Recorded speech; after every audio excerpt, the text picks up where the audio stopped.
S brigadier നിഷേ ബാലൻ വീണ്ടും ആക്രമണം നടന്നുകൊണ്ടിരിക്കുന്നു. ഷെല്ലിംഗ് ആണ് നടക്കുന്നത്. പ്രത്യേകിച്ച് ഈ അതിർത്തി മേഖലകളിലാണ്. പൂഞ്ചിൽ സൈറൺ മുഴങ്ങുന്നു. വീണ്ടും ഭീതിജനകമായിട്ടുള്ള ഒരു അന്തരീക്ഷം, സംഘർഷം പാകിസ്ഥാൻ ബോധപൂർവം സൃഷ്ടിക്കുന്നു.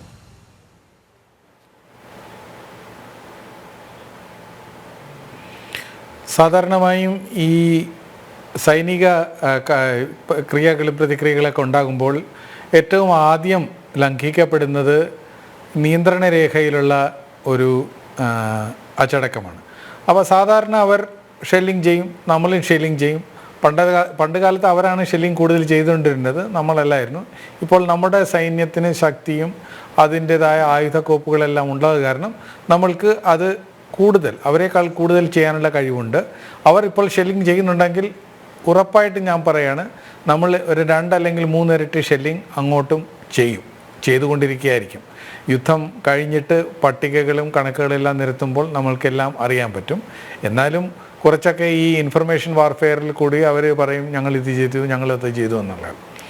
അപ്പോൾ അവരുടെ ആയുധക്കോപ്പുകളുടെ കണക്കെടുക്കുകയാണെങ്കിൽ തന്നെ അവർക്ക് ഒരു 4.5 അല്ലെങ്കിൽ 5 ദിവസം യുദ്ധം ചെയ്യാനുള്ളത്. അതായത് ഞങ്ങൾക്കൊരു കണക്കുണ്ട്, വാർ വേസ്റ്റേജ് റേറ്റ്. എത്രത്തോളം ആമിനിഷനാണ് വേണ്ടത്, വെടിക്കോപ്പുകൾ വേണ്ടത് ഒരു ദിവസം യുദ്ധം ചെയ്യാനായിട്ട് എന്നുള്ളതിൻ്റെ ഒരു കണക്കുണ്ട്. അതനുസരിച്ച് അവർക്ക് 4-4.5 ദിവസത്തേക്കുള്ള അമ്യൂണിഷനെ അവിടെ ഉള്ളൂ. അവർ ഫയർ ചെയ്യട്ടെ, നമ്മളും തിരിച്ച് ഫയർ ചെയ്യും. അവിടെ നമ്മുടെ ബങ്കറുകളെല്ലാം ഉണ്ടാക്കി വെച്ചിട്ടുണ്ട്. അവിടെ സിവിലിയൻസിന് താമസിക്കാനും ഇപ്പോൾ അവർ വിളിക്കുന്നത് മോദി ബങ്കർ എന്നാണ്. ആ ബങ്കറിന് അതിനുള്ള സംവിധാനങ്ങളുണ്ട്. ഇരട്ടപ്പാതയുള്ള റോഡുണ്ട്. അവിടെ ആഹാരവും മെഡിസിൻസും മരുന്നുകളും എല്ലാം എത്തിക്കാനുള്ള എല്ലാവിധ സജ്ജീകരണങ്ങളും അതിൻ്റെ സംവിധാനങ്ങളും എല്ലാം ഉണ്ട്. അപ്പോൾ അത് ഒരു യുദ്ധ പ്രതീതിയുള്ള സമയത്ത് അല്ലെങ്കിൽ യുദ്ധം നടക്കുന്ന സമയത്ത് ഇങ്ങനെയുള്ള കാര്യങ്ങളൊക്കെ ഉണ്ടാകും. പക്ഷേ എന്നിരുന്നാലും ഞാൻ ഉറപ്പ് തരുന്നു, എനിക്കറിയാം ഇത് അവർ ചെയ്യുന്നതിൻ്റെ 3 ഇരട്ടി അല്ലെങ്കിൽ 4 ഇരട്ടി അങ്ങോട്ട് ചെയ്തുകൊണ്ടേയിരിക്കുന്നു, ഇനിയും ചെയ്യും. ഏത് പടിവരെ അവർ ഈ യുദ്ധം പൊക്കിക്കൊണ്ടുപോകും നമുക്കറിയാമല്ലോ. ഇന്ത്യൻ പ്രധാനമന്ത്രി സ്പഷ്ടമായിട്ട് പറഞ്ഞിട്ടുണ്ട്, പാകിസ്ഥാൻ ആർമി ചീഫ് മുനീറിന് ഒരു മാന്യമായ വിടപറച്ചിലുണ്ടാവില്ല. എന്ന് വെച്ചാൽ അതിൻ്റെ വ്യാഖ്യാനം നമ്മൾ എടുക്കുമ്പോൾ യുദ്ധത്തിൽ പാകിസ്ഥാൻ സൈന്യത്തെ തോൽപ്പിക്കും എങ്ങനെയിരുന്നാൽ, അല്ലെങ്കിൽ അവർ തോൽവി സമ്മതിക്കും. ഇപ്പോൾ 2 കൂട്ടരും അങ്ങോട്ടും ഇങ്ങോട്ടും കണ്ണു ചിമ്മാതെ നോക്കിയിരിക്കുന്നു. പക്ഷേ ഞാൻ പറയുന്നു, കുറച്ച് ദിവസങ്ങൾക്കകം തന്നെ അടുത്ത് തന്നെ അവരുടെ സൈന്യം മുട്ടുകുത്തുന്നതിനുള്ള എല്ലാവിധ തയ്യാറെടുപ്പുകളും അവർ തന്നെ ചെയ്തിട്ടുണ്ട്. അതിന് പുറത്ത് കുറച്ച് നമ്മൾ സഹായിക്കുന്നു എന്ന് മാത്രം. ഈ പാകിസ്ഥാൻ സൈന്യത്തിൻ്റെ മേധാവിയെ ഇപ്പോൾ കാണാനില്ല. പാകിസ്ഥാൻ സൈന്യത്തിൻ്റെ മേധാവിയായ മുനീറിനെ കാണാനില്ല. അയാൾ ഇടയ്ക്കിടയ്ക്ക് വന്ന് 10 പേരെ അഡ്രസ്സ് ചെയ്യുന്ന ഒരു വീഡിയോ ഇടയ്ക്ക് പുറത്തുവിടും. അങ്ങനെയാണ് ഒരു കരസേന മേധാവി ചെയ്യേണ്ടത്. സ്വന്തം സൈന്യത്തെ മൊത്തമായിട്ടും സംബോധന ചെയ്യണം, രാഷ്ട്രത്തിന് സംബോധന ചെയ്യണം. എന്താണ് അവരുടെ രാഷ്ട്രത്തിൻ്റെ പ്രതിസന്ധി എന്നുള്ളത് ചെയ്യുന്നില്ല. ഇപ്പോൾ പണ്ട് യുദ്ധമില്ലാത്ത സമയത്ത് ഏതാളുകൾക്കും പുലിയാകാൻ പറ്റും. യുദ്ധം തുടങ്ങിയപ്പോൾ എലിയായി മാറി മാളത്തിൽ ഒളിച്ചിരിക്കുന്നു. പ്രധാനമന്ത്രി ഒരു ബങ്കറിനകത്ത് ഒളിച്ചിരിക്കുന്നു, പാകിസ്ഥാൻ പ്രധാനമന്ത്രി. അപ്പോൾ അങ്ങനെ ഇരിക്കുമ്പോൾ സാധാരണ ജനങ്ങൾക്ക് അവരുടെ ഉള്ളിൽ ഒരു അസ്വാരസ്യം ഉണ്ടാകും, അവരുടെ ഉള്ളിൽ ഒരു വിദ്വേഷം ഉണ്ടാകും. അത് കുറച്ച് നാൾ അത് ഉൾക്കൊണ്ട് കഴിഞ്ഞിട്ട് അത് ആക്രോശമായിട്ട് പുറത്തു വരും. അവർ തന്നെ മാറ്റും. അവർ മാറ്റാനായിട്ട് നമ്മൾ എല്ലാ സഹായങ്ങളും ചെയ്യും, അല്ലെങ്കിൽ നമ്മൾ തന്നെ മാറ്റിച്ച് അവരുടെ സൈന്യത്തെ കുറച്ച് നാളുകൾക്കകം മുട്ടുകുത്തിച്ച് ഇതിൽ നിന്ന് പൂർണ്ണമായിട്ടും ഒരു വഴിത്തിരിവുണ്ടാകും. പണ്ട് നമ്മൾ ഒന്നിച്ച് പാകിസ്ഥാനെ എങ്ങനെയെങ്കിലും കൂടെ ചേർത്തുകൊണ്ട് ഒരു സമാധാനപരമായ ഒരു പാതയിൽ കൂടി നടക്കാൻ, സമാന്തരമാണെങ്കിലും സമാധാന പാതയിൽ കൂടി നടത്താനുള്ള ശ്രമം ഉണ്ടായിരുന്നു. ഇപ്പോൾ ആ മൂടുപടമെല്ലാം നമ്മൾ മാറ്റി എറിഞ്ഞു കഴിഞ്ഞിരിക്കുന്നു. അവർക്ക് ഇനി നമ്മൾ തമ്മിൽ ചേരുന്ന ഒരു വഴി ഇനി ഉണ്ടാവില്ല. അതായിരിക്കും യുദ്ധത്തിൻ്റെ ഒരു പരിണാമം. രണ്ടാമത്തെ ഒരു പരിണാമം ഉണ്ടാകാൻ പോകുന്നത് പട്ടാള ഭരണവും ഒന്നുകിൽ കുറച്ച് നാളത്തേക്ക് അവർ എളുപ്പം കീഴടങ്ങുകയാണെങ്കിൽ പട്ടാള ഭരണം ഏറ്റെടുക്കും. അല്ലെങ്കിൽ ഇവർ നിർത്തിക്കൊണ്ടുപോവുകയാണെങ്കിൽ ഈ പട്ടാള ഭരണം താഴെ വീഴും. അവിടെ ജനാധിപത്യം രണ്ടാമത് വീണ്ടും ഉയർന്നു വരും. ഈ യുദ്ധത്തിൽ നിന്നുണ്ടാകുന്ന പരിണാമങ്ങളാണ്. മാത്രമല്ല, പണ്ട് പാകിസ്ഥാൻ എന്താണ് ചെയ്തുകൊണ്ടിരുന്നത് ഇന്നുവരെയും? അവർ ചെയ്യുന്നത് പാരമ്പര്യമായിട്ടുള്ള യുദ്ധമല്ല അവർ ചെയ്തത്. അങ്ങനെയുള്ള യുദ്ധം ചെയ്യാനുള്ള ഒരു ഇച്ഛാശക്തി ഇല്ല അവർക്ക് അവരുടെ സൈന്യത്തിൽ. അവർ ചെയ്യുന്നത് എന്താണ്? ഈ ചതുരംഗത്തിൽ കാലാൾപ്പട നിർത്തിയിട്ടുണ്ട് രാജാവിനും മന്ത്രിയുടെയും മുമ്പായിട്ട്. ആദ്യമേ അവരാണ് ചാവുന്നത് ചതുരംഗത്തിൽ. അതുപോലെയാണ് ഈ ടെററിസ്റ്റിനെയും അവിടുത്തെ സാധാരണ ആൾക്കാരെയും മുന്നിൽ നിർത്തിക്കൊണ്ട് ചെയ്യുന്ന ഒരു ഭീരുത്വമുള്ള ഒരു ചരിത്രമാണ് അവർക്കുള്ളത്. അതവർ സുരക്ഷിതരായിട്ടിരിക്കും. പക്ഷേ ഞങ്ങൾ രാജാവിനെ തിരഞ്ഞെടുക്കും. രാജാവിനെ അവസാനം ചെക്ക് മേറ്റ് ചെയ്ത് രാജാവിൻ്റെ ഭരണം അവസാനിപ്പിക്കും. അതാണ് നമ്മൾ കേൾക്കുന്നത്. അത് കഴിഞ്ഞിട്ടുള്ള ഈ ടെററിസ്റ്റ് അറ്റാക്കിന് എപ്പോഴൊക്കെ നമ്മൾ എന്തെങ്കിലും ഒരു പ്രതിക്രിയ ചെയ്തിട്ടുണ്ടോ ഉടനെ അവർ പറയും, ദേ ഞങ്ങളുടെ കയ്യിൽ അണുവായുധമുണ്ട്, ഞങ്ങളത് ഉപയോഗിക്കും, അതിൻ്റെ കുടക്കീഴിലേക്ക് മാറാൻ നോക്കും. അവരുടെ സൈന്യം യുദ്ധത്തിന് വേണ്ടി സജ്ജീകരിച്ചിട്ടില്ല, അവർക്കൊരു തയ്യാറെടുപ്പില്ല. എന്തൊക്കെ കൊടുത്താലും അവർക്ക് അതിനൊരു മനസ്സമ്മതമില്ല. ഇത് ചെയ്യാനുള്ള അവർക്ക് ഒരു മടിയുണ്ട്. ആ മടി അവരുടെ പരാജയത്തിൽ കലാശിക്കപ്പെടും എന്നുള്ളത് ഉറപ്പായിട്ടുള്ള ഒരു കാര്യമാണ്. യുദ്ധം കഴിഞ്ഞിട്ട് എന്നാലും ഇത് തീരുമല്ലോ, യുദ്ധം നിരന്തരമായിട്ടുണ്ടാകുന്നില്ല. ആ തീരുമ്പോൾ നമ്മൾ ഈ പട്ടിക നിരത്തുമ്പോൾ നമ്മൾക്കറിയാം അവർക്ക് എന്താണ് നഷ്ടപ്പെട്ടത്. തീരാ നഷ്ടങ്ങളായിരിക്കും അവരുടെ എല്ലാ നഷ്ടങ്ങളും. നമ്മൾ എന്താണ് നേടിയതെന്നുള്ളത് അറിയാം. ഈ യുദ്ധം നമ്മൾ നടത്തുമ്പോൾ ചില നിർണായക കേന്ദ്രങ്ങളുണ്ട്. അതിനെ ലക്ഷ്യമാക്കിയായിട്ടാണ് നമ്മൾ യുദ്ധം നടത്തുക. ഇപ്പോഴുള്ള യുദ്ധം നമ്മൾ അവരുടെ സൈന്യ നേതൃത്വത്തെ കേന്ദ്രീകരിച്ചുകൊണ്ടും പഞ്ചാബ് എന്ന പ്രവിശ്യയെ കേന്ദ്രീകരിച്ചുകൊണ്ടുമാണ് ചെയ്യുന്നത്.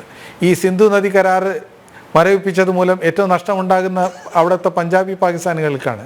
ആ പഞ്ചാബി പാകിസ്ഥാനികളാണ് അവിടെ എല്ലാ വ്യവസായം നിയന്ത്രിക്കുന്നത്. കൃഷിയുടെ എല്ലാ കാര്യങ്ങളും അവരാണ് ചെയ്യുന്നത്.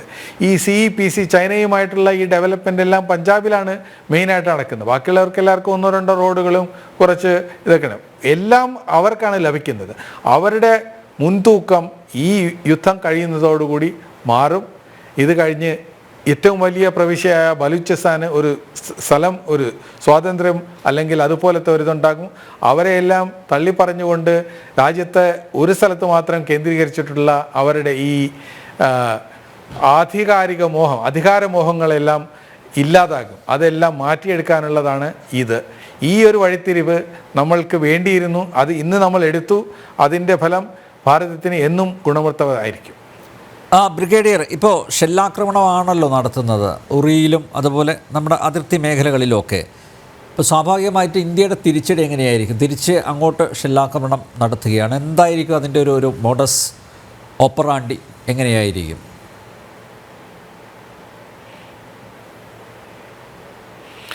പാകിസ്ഥാന് അവിടെ ഉള്ള തോക്കുകളുടെ എണ്ണം വെച്ചാൽ അതിന് ഞങ്ങൾ ഗൺ ഡെൻസിറ്റി എന്ന് പറയും, ആർട്ടിലറി ഗൺ ഡെൻസിറ്റി. അപ്പോൾ ഒരു ബറ്റാലിയൻ്റെ മുമ്പിൽ അവരുടെ ഗൺ ഡെൻസിറ്റി 4, 3, 4 ഉള്ളൂ. നമ്മൾക്ക് 8, 10 ഉണ്ട്. അതായത് ഇരട്ടിയിൽ കൂടുതലുണ്ട്. അവരുടെ കയ്യിലുള്ള തോക്കുകളെക്കാളും പീരങ്കികളെക്കാളും കൂടുതൽ കരുത്തുള്ള, കൂടുതൽ ആത്മശക്തിയുള്ള പീരങ്കികളാണ് നമ്മുടെ അവിടെയുള്ളത്. അതല്ലാതെ തന്നെയും വേറെയും പലതരത്തിലുള്ള മിലിറ്ററി എക്യുപ്മെൻറ്റ്സും മിലിറ്ററി ഫയർ പവറും നമുക്ക് അവിടെയുണ്ട്. ഞാൻ ഉറപ്പായിട്ടും പണ്ടും ഇന്നും നമ്മൾ ചെയ്യുമ്പോൾ അവർ ചെയ്യുന്നതിന് ഷെല്ലിങ്ങിൻ്റെ ഒരു 3 ഇരട്ടി അവരുടെ സ്ഥലങ്ങളിൽ നമ്മൾ ആക്രമിക്കും. പക്ഷേ മുമ്പ് പറഞ്ഞതുപോലെ നമ്മളുടെ നമ്മുടെ രാഷ്ട്രത്തിന് ഒരു ധാർമ്മികതയുണ്ട്, ഒരു ധർമ്മബോധമുണ്ട്. അത് മുറിക്കാനും അത് ചാടിക്കടക്കാനുമുള്ള പ്രവണത നമ്മൾക്കില്ല.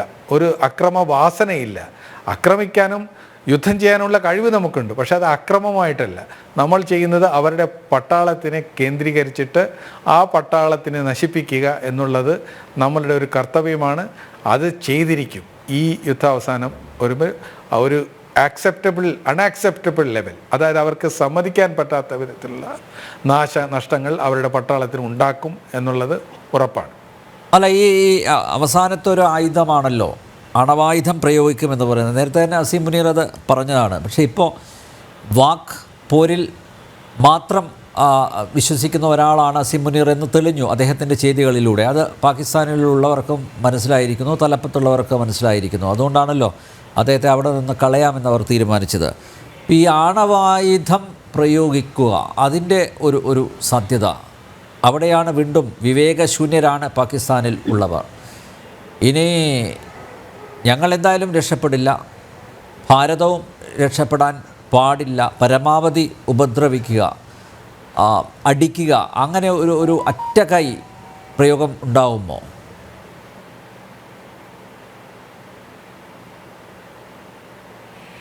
അങ്ങനെ ഒരു ലെവലിലേക്ക് കൊണ്ടുപോകാനുള്ള ധൈര്യമൊന്നും അവരില്ല. യുദ്ധം ചെയ്യാൻ ധൈര്യമില്ലാത്ത സൈന്യം എങ്ങനെയാണ് അണുവായുധം ഉപയോഗിക്കുക എന്ന് പറയുന്നത്? അവർ അണുവായുധം ഉപയോഗിക്കുന്നത് ഇതൊക്കെ ഓലപ്പാമ്പുകളാണ്.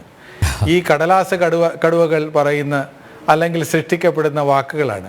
എന്തെങ്കിലും ഒരു ഇത് വന്നാൽ പറയും, ചില രണ്ടുപേർ തമ്മിൽ ഇപ്പോൾ ഒരു അടി ഉണ്ടാകാൻ പോകുന്നു. അപ്പോൾ ഒരുത്തൻ പറയും, ദേ എന്നെ തൊട്ടല്ലേ, എന്നെ തൊട്ട് കളിച്ചാൽ ഞാൻ ഇത് ചെയ്യും.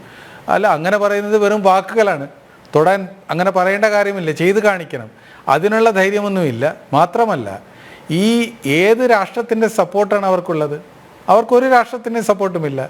ഇന്ന് പ്രബല ശക്തിയായ ഒരു പ്രബല രാജ്യമായ American vice president Shri Vance പറഞ്ഞത് എന്താണ്? We are fundamentally we do not see any interference in this matter. It is a local matter. അതായത് അടിസ്ഥാനപരമായിട്ട് ഞങ്ങൾ ഇതിൽ ഇടപെടേണ്ട കാര്യമില്ല എന്ന് പറഞ്ഞു. അത് രണ്ടർത്ഥമുള്ള വാക്കാണ്. ഇന്ത്യ എടുക്കേണ്ട അർത്ഥം എന്ന് വെച്ചാൽ, നിങ്ങൾക്ക് എന്താണ് ചെയ്യേണ്ടത് നിങ്ങൾ ചെയ്തോളൂ, ഞങ്ങളൊന്നും പറയില്ല.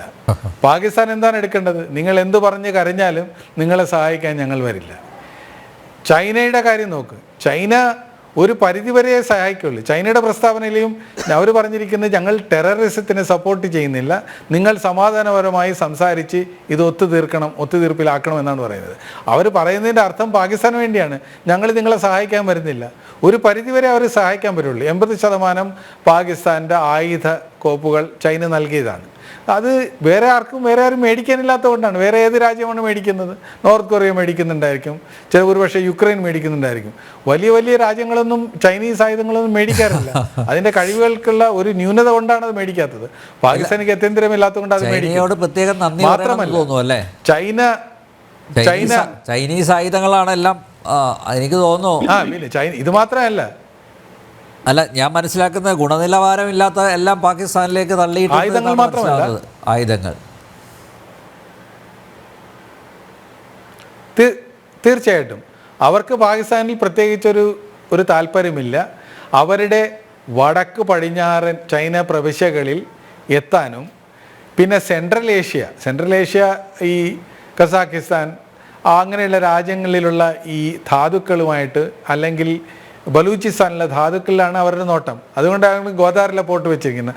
അവർക്ക് പാകിസ്ഥാനിൽ ഇൻട്രസ്റ്റ് എങ്കിൽ കറാച്ചി തുറമുഖം അവർ ഇതാക്കില്ലായിരുന്നു. അല്ല, ഗോദാറിലാണ് വെച്ചിരിക്കുന്നത്. അപ്പോൾ സെൻട്രൽ മധ്യ ഏഷ്യ രാജ്യങ്ങളിൽ ഒരു കൺട്രോൾ പുലർത്താനും, അല്ലെങ്കിൽ അവരായിട്ട് വ്യവസായ സംബന്ധങ്ങൾ ഉണ്ടാക്കാനും, മാത്രമല്ല ഈ അവരുടെ തന്നെ ചൈനയുടെ തന്നെ സിൻജിയാങ് അങ്ങനെയുള്ള വടക്കൻ പടിഞ്ഞാറ് പ്രവിശ്യകളിൽ ഒരു കൺട്രോൾ വയ്ക്കാൻ അവരുടെ ഇൻഫ്രാസ്ട്രക്ചർ ഡെവലപ്പ് ചെയ്യുന്നു. ഒരു പരിധി കഴിഞ്ഞാൽ പാകിസ്ഥാനെ അവർ പിടിച്ചു നിർത്തും. കാരണം വെച്ചാൽ അവർ ഈ CPC പ്രോഗ്രാമിലുമായിട്ട് ചൈന സഹായിക്കുന്നത് ഒരു $70 ബില്യൺ അടുത്ത് തുക ഇവർ ചെലവഴിച്ചിട്ടുണ്ട്, അല്ലെങ്കിൽ ചെലവഴിക്കാനുള്ള ഇതുണ്ട്. അതെവിടെയൊക്കെയാണ്? പവർ സെക്ടറിൽ, അതായത് ഇലക്ട്രിസിറ്റി ഉൽപ്പാദിപ്പിക്കുന്നതിലും, അല്ലെങ്കിൽ റോഡുകൾ ഇൻഫ്രാസ്ട്രക്ചർ നിർമ്മാണം. അതല്ല IT ഒന്നുമല്ല. IT-യുടെ ഏതെങ്കിലും ഒരു പ്രൊഡക്റ്റ് ആയിരുന്നെങ്കിൽ നേരെ നമ്മൾ ക്ലൗഡിൽ അപ്ലോഡ് ചെയ്താൽ അത് സേഫ് ആയിട്ടിരിക്കും. ഇവിടെ അല്ലെങ്കിൽ വേറെ സ്ഥലത്ത് നിന്നാലും IT ബിസിനസ് ചെയ്യാൻ പറ്റും. പക്ഷേ ഇൻഫ്രാസ്ട്രക്ചർ എന്ന് വെച്ചാൽ അത് ഗ്രൗണ്ടിലുള്ളതാണ്, ഭൂമിയിലുള്ളതാണ്. അത് നശിക്കപ്പെട്ടാൽ ചൈനക്കാണ് നഷ്ടം വരുന്നത്. അതുകൊണ്ടാണ് അവരിങ്ങനെ പ്രസ്താവന ഇറക്കുന്നത്. കുറച്ച് കഴിയുമ്പോൾ പാകിസ്ഥാൻ്റെ കാലിൻ്റെ അടിയിൽ നിന്ന് അവർ പരവതാനി വലിച്ച് മാറ്റും, അവരെ വീഴ്ത്തും. അവർക്ക് അവരുടേതായ സാമ്പത്തിക താല്പര്യങ്ങളെ സംരക്ഷിക്കേണ്ട ഇതുണ്ട്. അതുകൊണ്ട് അവർ ഒരിക്കലും പാകിസ്ഥാന് ഒരു പരിധി കഴിഞ്ഞ് വിടില്ല. അവരെ നിയന്ത്രിക്കും എന്നുള്ളത് അവരുടേതായിട്ടുള്ള താല്പര്യങ്ങളാണ്. അതുപോലെയാണ് ബാക്കിയുള്ള എല്ലാ രാജ്യങ്ങളുടെയും. പാകിസ്ഥാൻ്റെ താല്പര്യം അത് ഒരു രാഷ്ട്രീയ താല്പര്യമാണ്. അവരുടെ പട്ടാളവും ഈ ചില രാഷ്ട്രീയക്കാരും തമ്മിലുള്ള ഒരു കോക്കസ്, അവർ ഈ ഭരണം കൈയടക്കി വെച്ചിട്ട് അവിടെ അഴിമതി നടത്തുക, സാധാരണ ജനങ്ങളെ ചൂഷണം ചെയ്യുക എന്നുള്ളത്. 93,000, അതായത് 90,000-നേക്കാളും കൂടുതൽ, 100,000-നടുത്തോളം പട്ടാളക്കാരെ കീഴടങ്ങിയതാണ് ഇന്ത്യക്ക്. അങ്ങനെ അത്രയും ഭീരുക്കളായ പട്ടാളക്കാരാണ് അവിടെ ഭരിക്കുന്നത്. അപ്പോൾ അവിടുത്തെ ജനങ്ങളുടെ ഒരു മാനസികാവസ്ഥ നിങ്ങൾ മനസ്സിലാക്കാൻ ശ്രമിക്കണം. അവർ ആകെപ്പാടെ ഇങ്ങനെ അടിമപ്പെട്ട് തളർന്ന് കിടക്കുകയാണ്. എന്നെങ്കിലും അവർക്ക് ഉണർവ് വരും. ഈ യുദ്ധം കഴിഞ്ഞിട്ടെങ്കിലും അവർക്ക് ഉണർവ് വരികയാണെങ്കിൽ ഇവരെ എല്ലാവരും ചെരുപ്പ് വെച്ച് അടിച്ചു മാറ്റിയിട്ട് അവർ ജനാധിപത്യം രണ്ടാമത് കൊണ്ടുവരുന്നത് വരെ പാകിസ്ഥാൻ ഈ നയങ്ങൾ തുടർന്നുകൊണ്ടിരിക്കും. എപ്പോഴൊക്കെ തുടർന്നുകൊണ്ടിരിക്കുന്നോ അത് തുടർക്കഥയിൽ നമ്മൾ പ്രതിക്രിയ ചെയ്തുകൊണ്ടിരിക്കും. ബ്രിഗേഡ്, ഒരു കാര്യം കൂടി, അതായത് മസൂദ് അസറിൻ്റെ സഹോദരനും അതുപോലെ അദ്ദേഹത്തിൻ്റെ ബന്ധുക്കൾ ഉൾപ്പെടെ 10-16 പേര് കൊല്ലപ്പെട്ടല്ലോ അല്ലേ? അപ്പോൾ ഈ ഒരു ഘട്ടത്തിൽ, ഈ ഒരു സംഘർഷത്തിൽ ഈ ഭീകരവാദികളുടെ ഒരു ഇടപെടൽ എങ്ങനെയായിരിക്കും? അവരും കൂടി, കാരണം ഭീകരവാദികളെ ഇങ്ങോട്ടേക്ക് കടത്തിവിടുന്നുണ്ട് എന്നാണ് പുറത്തു വരുന്ന വിവരങ്ങൾ. അപ്പോൾ അവരെയും കൂടെ പിന്നെ കരുതിയിരിക്കേണ്ടതല്ലേ അല്ലേ?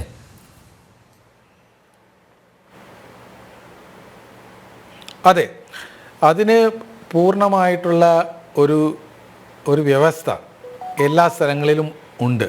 ഇപ്പം നമ്മളുടെ മൊബിലൈസേഷൻ, നമ്മളുടെ ഡിഫൻസ് മിനിസ്റ്ററും ഹോം മിനിസ്റ്ററും പ്രസ്താവിച്ചിട്ടുള്ള പ്രസ്താവനകൾ നമ്മൾ നോക്കുകയാണെങ്കിൽ അവർ പട്ടാളത്തെ മാത്രമല്ല ബോർഡർ സെക്യൂരിറ്റി ഫോഴ്സിനെയും CRPFനെയും ഓരോ സംസ്ഥാനത്തിലുള്ള സ്പെഷ്യൽ ടാസ്ക് ഫോഴ്സിനെയും എല്ലാവരെയും അലർട്ടാക്കി വെച്ചിട്ടുണ്ട്.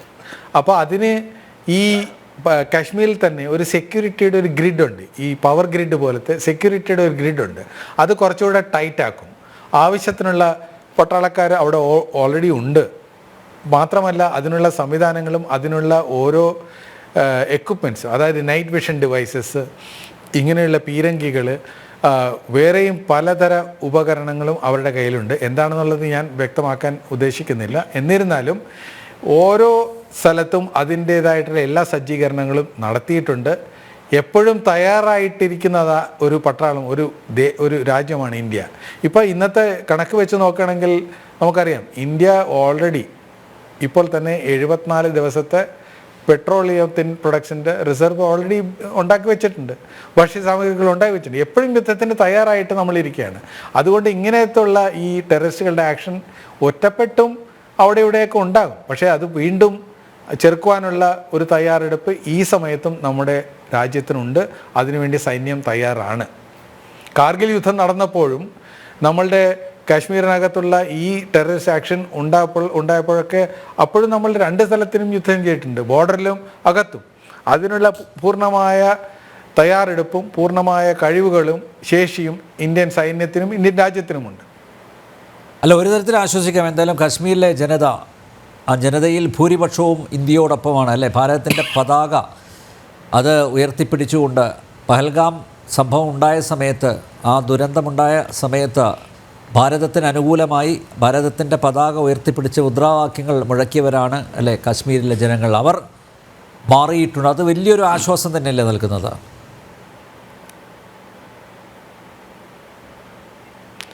തീർച്ചയായിട്ടും. ഈ ഇന്നലത്തെ കാശ്മീരല്ല ഇന്നത്തേത്. കാശ്മീരിൽ പല സ്ഥലങ്ങളിലും ഇരട്ടപ്പാതകൾ, റോഡുകൾ എത്തിയിട്ടുണ്ട്. മിക്കവാറും എല്ലാ ഗ്രാമങ്ങളിലും വൈദ്യുതി എത്തിയിട്ടുണ്ട്.